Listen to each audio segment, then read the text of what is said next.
Damos paso a la siguiente comunicación, Más allá del espacio, explorando la dimensión de tiempo en LSE, a cargo de Chiara Luna. Cuando quieras.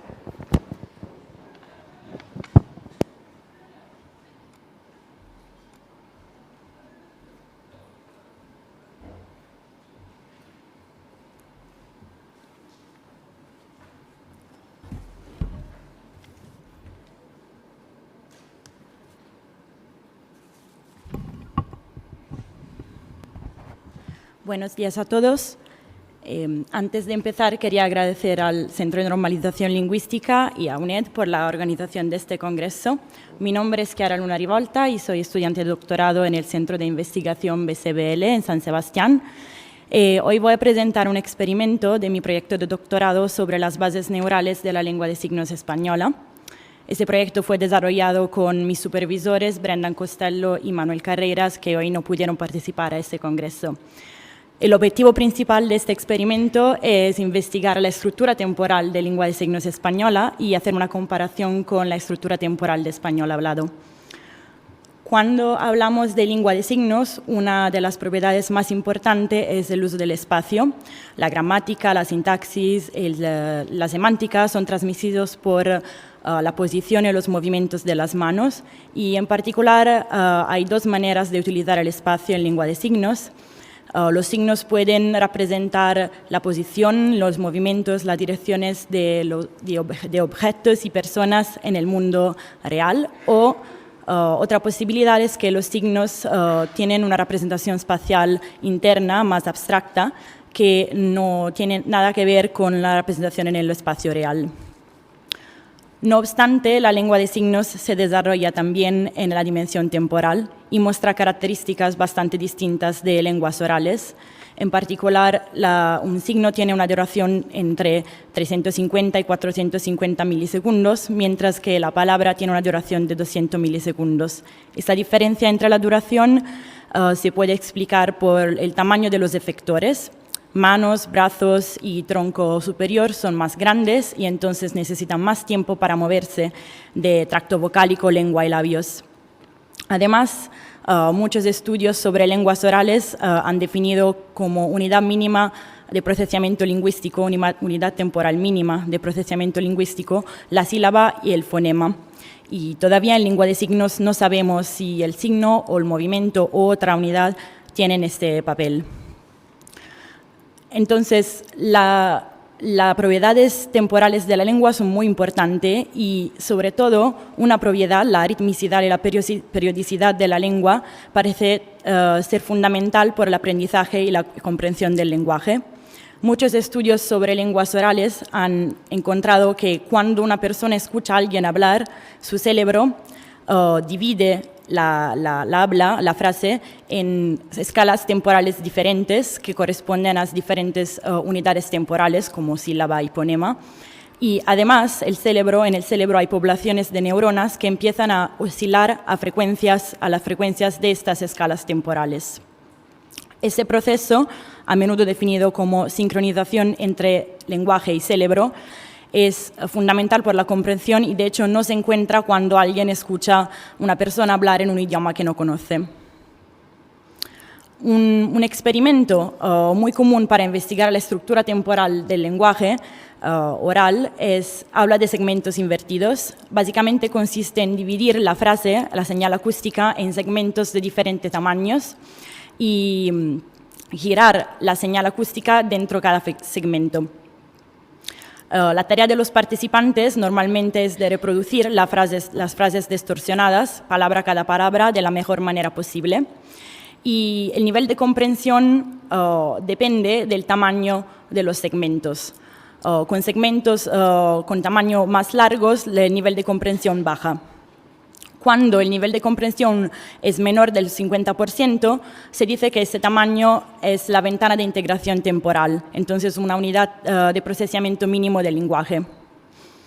Muchos estudios con lenguas orales han encontrado que la ventana de integración temporal es de entre 66 y 82 milisegundos y este resultado es muy robusto porque se encuentra en muchísimas lenguas orales diferentes como inglés, chino y español. Este tipo de manipulación se puede emplear también con frases en lengua de signos. Por ejemplo, si tenemos aquí un segmento de frase en lengua de signos, elegimos un segmento, en este caso de 4 fotogramas, giramos el orden de los fotogramas en el segmento y aplicamos el mismo procedimiento a toda la frase.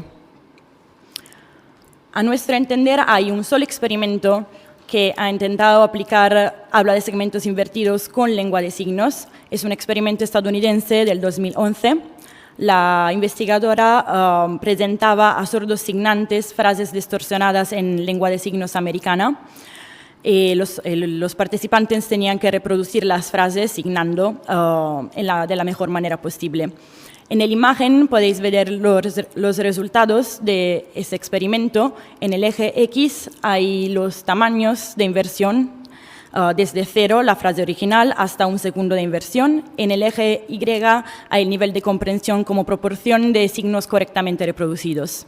Como podéis ver, el nivel de comprensión es muy alto con segmentos muy cortos y va bajando con segmentos más largos.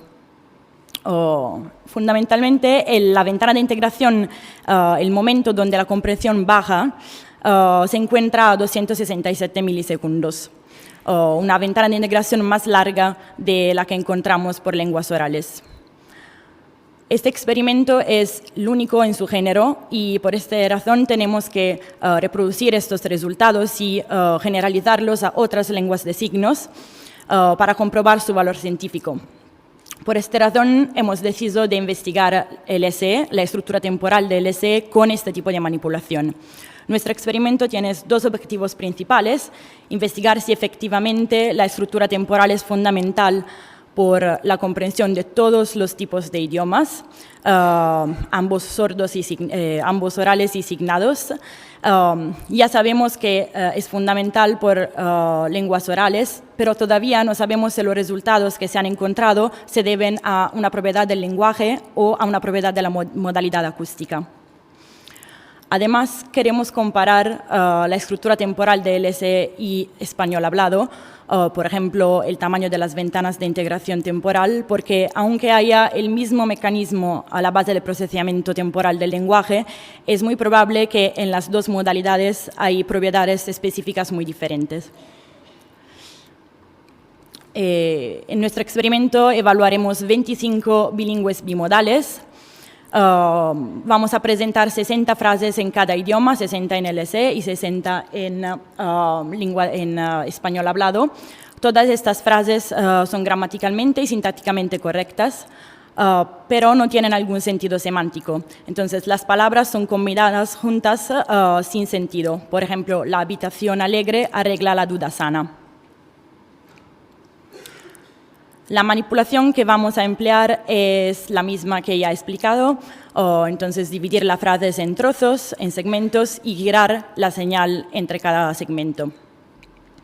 Hemos elegido 6 tamaños de inversión por cada idioma, diferentes por cada idioma, y ahora quería enseñaros algunos ejemplos de frases distorsionadas en LSE. El primer vídeo es una frase en LSE con segmentos invertidos de 12 fotogramas.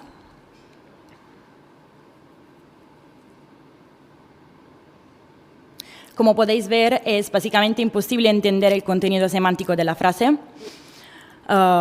Si presentamos una frase en LSE con segmentos invertidos de 4 fotogramas,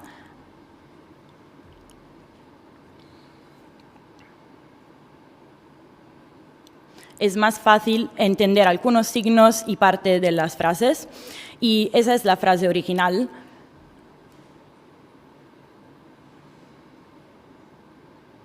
Donde podéis ver que la frase dice: el milagro puro aprovecha el examen caro. Entonces, esto es un ejemplo de los tipos de estímulos que vamos a presentar a nuestros participantes.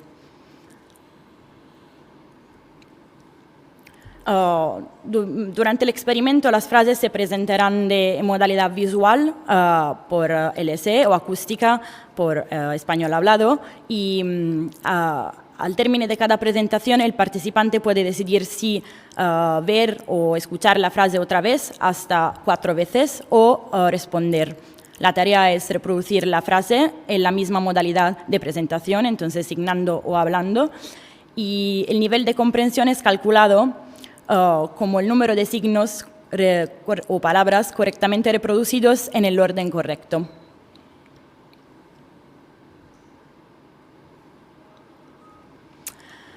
Todavía no tenemos los resultados de este experimento, pero tenemos algunas predicciones sobre estos resultados. Primero, esperamos encontrar una ventana de integración en español entre 60 y 80 milisegundos, como ya fue demostrado en muchos estudios previos. Esperamos encontrar una ventana de integración más larga en lengua de signos, porque en lengua de signos americana han encontrado una ventana de integración de 267 milisegundos y porque, como sabemos, los efectores de lengua de signos son más grandes. Y sobre todo, estamos buscando una relación entre el tamaño de la ventana de integración temporal en LSE y la unidad temporal mínima de procesamiento del lenguaje en lengua de signos.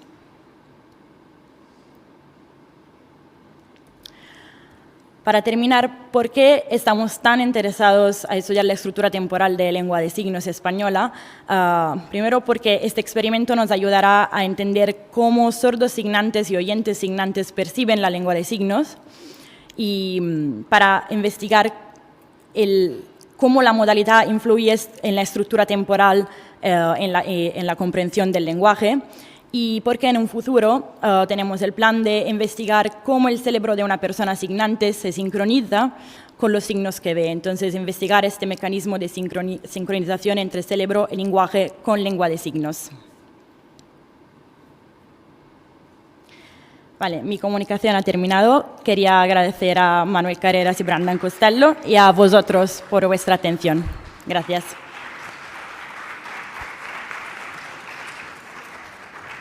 Muchas gracias, Chiara.